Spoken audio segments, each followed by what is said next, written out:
किया 151 बेटियों के माता पिता का सम्मान। अलग अलग क्षेत्र की महिलाओं का भी हुआ सम्मान। बिटिया जन्मोत्सव के अवसर पर 10 दिन से लेकर 6 माह तक की बेटियों की किलकारी से गुंजायमान रहा वृंदावन हॉल।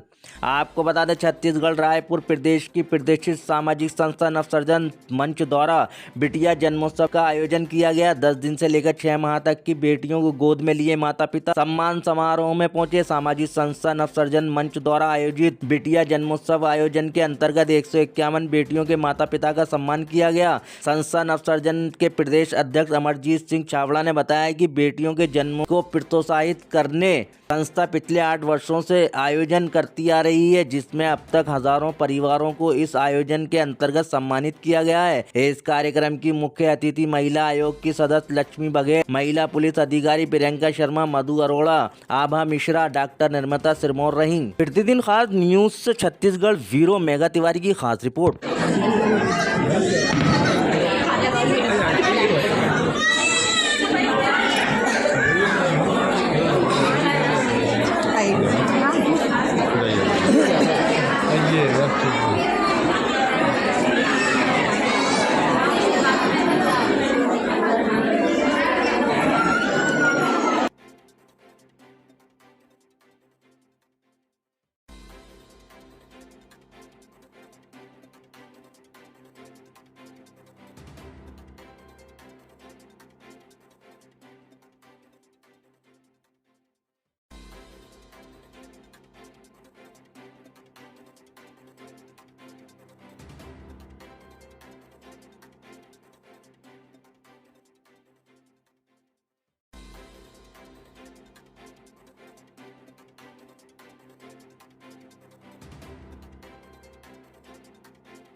लाशों का संस्कार परिवार डरते थे, शमशान घाट जाने से डरते थे, तब हमारी संस्था के लोग उनका अंतिम संस्कार करने का भी काम हमने किया। हॉस्पिटल में सुविधाओं के लिए हम लगातार लगे रहे और जो रेमडेसिविर इंजेक्शन होता है और दूसरी जो सारी चीज़ें थी उसकी उपलब्धता के लिए हम लोग लगे रहे।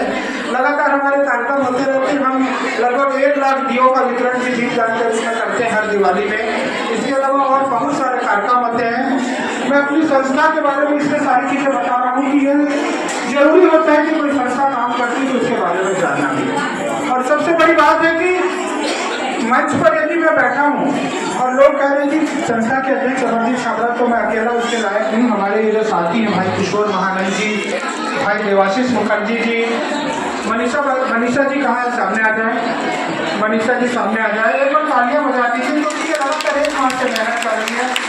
प्रीति सरस्वती जी, डॉक्टर रश्मि चावरे जी, विनय शर्मा जी, मनोज जैन जी, कांतिलाल जैन जी, चार्टर्ड अकाउंटेंट हैं। ये हिसाब किताब रखते हैं, हमारा भी रखते हैं, कार्यक्रमों का भी रखते हैं। प्रतिभा जी हमारे बीच बैठी, भरद्वाज जी, पिछले बार इन्होंने इस पूरे आयोजन में भोजन की व्यवस्था की जिम्मेदारी संभाली थी। तो ये सारा कार्यक्रम हम सहयोगियों के माध्यम से करते हैं। हमारा यह प्रयास होता है कि हम जितने स्तर पर जैसा अच्छा कर सके हम करते हैं। और इस कार्यक्रम में भी हमने कुछ चीज़ों को और जोड़ा है, जैसे केंद्र और राज्य सरकार की योजनाएं हैं। बेटियों के जन्म से लेकर आजीवन जो मिलती है, वो सारी योजनाओं को भी जोड़ने के लिए हमने प्रयास किया। बाहर स्टॉल लगे हुए हैं, महिला बाल विकास के अधिकारी वहाँ बैठे हुए हैं, पोस्ट ऑफिस के अधिकारी बैठे, आधार कार्ड यहाँ पर तुरंत बच्चियों का बन रहा है। 0 से 5 वर्ष की बच्चियों का आधार कार्ड भी यहाँ तुरंत बनाया जा रहा है। ऐसी बहुत सारी चीज़ों को जोड़ने का प्रयास किया। हम इस मंच पर लगभग 11 ऐसी महिला विभूतियों का भी सम्मान करेंगे जिन्होंने अलग अलग क्षेत्र में अपने उत्कृष्ट कार्य से पहचान बनाई और समाज में एक मिसाल बनकर हो रहे हैं। साथ ही 151 बेटियों के परिवारों का भी सम्मान करेंगे। उनको एक बेबी किट जिसमें नन्ही सी फ्रॉक होगी, खिलौने होंगे, छोटी चूड़ियाँ होंगी, कुछ सामान होंगे, वो एक भेंट स्वरूप हम देंगे। साथ में एक सम्मान पत्र भी देंगे जिसमें अंकित होगा कि आपके लिए गौरव का विषय कि आपके घर में बेटी ने जन्म लिया है। एक छोटी सी दुर्गा आपने देखी ना, वो मेरी भतीजी है। भगवान ने मुझे बेटी नहीं दी, मुझे 2 बेटे थे, लेकिन भतीजी के रूप में बेटी दी है। और ये सारी बेटियां भी मेरी बेटियां हैं। इसीलिए एक संकल्प को लेकर इस कार्यक्रम को करते हैं। आप सभी का आशीर्वाद हम सभी को मिले, इसी भावना के साथ अपनी वाणी को विराम देता हूँ। बहुत बहुत धन्यवाद। जय हिंद, जय भारत, जय सती। और एक अद्भुत प्रोग्राम कहा जा सकता है इसको। नवरात्रि के दिन में मातृशक्तियों का सम्मान, जिसमें बहुत छोटी छोटी बच्चियाँ आई थी और आप भी 2 बेटियों की माता है जैसा आपने बताया है। क्या किस तरीके से शुभकामनाएं देंगे आज के प्रोग्राम? देखिए, सबसे पहले तो नव सीलन मंच को बहुत बहुत धन्यवाद, अमर भैया का बहुत बहुत धन्यवाद। बहुत लंबे समय से वो इस प्रोग्राम को कर रहे हैं और सफलतापूर्वक प्रोग्राम हो रहा है। इतनी छोटी छोटी बच्चियाँ आज इस प्रोग्राम में आई हैं और मैं सभी से ये बोलना चाहूँगी कि बच्चियाँ जो है खुशियाँ होती हैं और उनकी जो माता है, जैसे मैंने स्पीच में भी बोला है, मेनली मैं ये बोलना चाहूँगी कि जितना आप अपने फिजिकल हेल्थ पे ध्यान देते हो उतना ही अपना मेंटल हेल्थ पे ध्यान देते हो। क्योंकि किसी बच्चे को जन्म देना और उसका पालन पोषण कर उसको बड़ा करना, खासकर लड़कियों को, बेटियों को, सामान्य नहीं होता, सहज नहीं होता। ये प्रजन होता है जिससे हमारी सृष्टि का विकास होता है। बेटियाँ अगर पढ़ेगी, बेटियाँ अगर बढ़ेगी, अगर उनको उचित शिक्षा मिलेगी और आर्थिक रूप से सक्षम रहेगी तो सिर्फ परिवार विकसित नहीं है, पूरा राष्ट्र। Thank you. आ रहे हैं मातृशक्ति, छोटी छोटी बच्चियाँ यहाँ पे आती हैं और आज आपके लोग महिलाओं का भी अलग अलग क्षेत्र से जो कार्य करी उनका भी सम्मान किया। इसकी प्रेरणा कहाँ से मिली आपको? देखिए, प्रेरणा मुझे वहाँ से मिली कि मुझे एक बेटी की बहुत इच्छा थी, लेकिन ईश्वर को शायद मंजूर नहीं था, तो उन्होंने मुझे 2 बेटे दिए। फिर मन में विचार आया कि क्यों ना इस तरह से एक आयोजन को किया जाए। हम लोग छोटी शुरुआत की थी। पहला वर्ष हमारा बहुत छोटा था, लगभग 51 परिवारों का हमने सम्मान किया था, लेकिन धीरे धीरे हमारे यहाँ लोगों से संपर्क होता गया, संख्या बढ़ती गई। इस बार ये 7वां वर्ष है और 7वें वर्ष में हमने बहुत सारी चीज़ों को जोड़ा है। जैसे केंद्र राज्य सरकार की योजनाओं के बारे में लोगों को जानकारी नहीं होती है कि लोनी योजना क्या है, कन्या सुरक्षा योजना क्या है, कन्या समृद्धि योजना क्या है, और ऐसे बहुत सारी योजनाएं। तो सारी योजनाओं को एक प्लेटफॉर्म में लाकर इस कार्यक्रम के माध्यम से हमने जोड़ने का काम किया। 151 ऐसे परिवार जिनके घर में 6 माह पूर्व बेटियों ने जन्म लिया था, उनके माता पिता का हमने सम्मान किया, बेटी का लालन पालन की प्रारंभिक चीज़ें हमने भेंट स्वरूप दी। इसके साथ ही अलग अलग क्षेत्र की, चाहे शिक्षा की बात करूँ, पत्रकारिता की बात करूँ, या पुलिस की बात करूँ, या डॉक्टर की बात करूँ, ऐसे सभी क्षेत्रों में जो महिलाएं अच्छा काम कर रही है, जिन्होंने समाज में एक अपना मुकाम हासिल किया, ऐसे लगभग 11 महिलाओं को हमने नवरात्रि के अवसर पर सम्मानित किया है। और ये हमारा कार्यक्रम विगत 7 वर्षों से लगातार चलते आ रहा है। इसके साथ ही कन्या पूजन एक बड़े स्वरूप में होता है। 1 से 51 ऐसी छोटी माताएं जिनकी उम्र 6 माह से भी कम और समझ लीजिए 10 दिन के आसपास की भी बच्चियां होती हैं, तो ऐसे कन्याओं का पूजन का एक बड़ा कार्यक्रम यहाँ पर होता है। साथ में कन्या भोज का भी कार्यक्रम होता है और आने वाले समय में हम प्रयास करेंगे कि इस कार्यक्रम को और बृहद स्वरूप में करें और शासन की योजनाओं का पूरा लाभ हम बच्चियों को, उनके परिवारों को दिला सकें। हमारा यही प्रयास है। ABL 24 न्यूज, सच दिखेगा। ABL 24 न्यूज को सब्सक्राइब करें, ताज़ा खबरों के लिए बेल आइकन को दबाएं।